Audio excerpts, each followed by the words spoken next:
Iran is certainly under a lot of pressure at the moment, and it's correct that their oil exports are not going to go to zero. There's plenty of countries that want Iranian oil, especially when it is being sold at a discount, and that are also willing to counteract against the US. For example, Qatar, Turkey, definitely Russia, definitely China, even India to some extent. But Iranian exports are falling, and that is putting the economy under a lot of pressure. It's certainly re-emboldening the hardliners there. I do think that Iran is going to come up in the speech in the UN, but probably not in a way that's going to change the current situation. But Trump will just use the opportunity to make a point about his views on the regime and how strong he's being on that topic.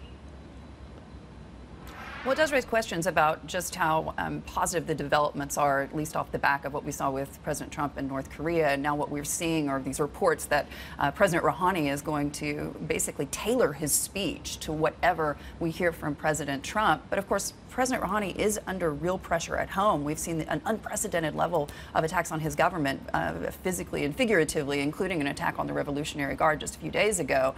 How worried should he be? I mean, the big issue for Iran is about the domestic economy. So prior to when the sanctions first came off, Iran actually went up into being one of the world's top 15 fastest growing economies, and it was looking set to do that again this year and next year. But now it's gone from being one of the world's fastest growing to now is in a deep recession. Inflation is really, really high as well, which is really squeezing living standards. And that's where there's the domestic pressure, because people in Iran are protesting really about inflation and about unemployment rather than about international affairs. The general population are not so interested in the nuclear stuff or in Iran's kind of regional ambitions. It's much more about standards of living. That's going to be the priority for Rouhani, and because I don't think Trump has got much to offer him on that, I don't expect to see any progress. I guess with Trump, you never know if there's going to be a secret meeting. His advisors would definitely be telling him not to do it, but he may just go ahead anyway, perhaps on the spur of the moment.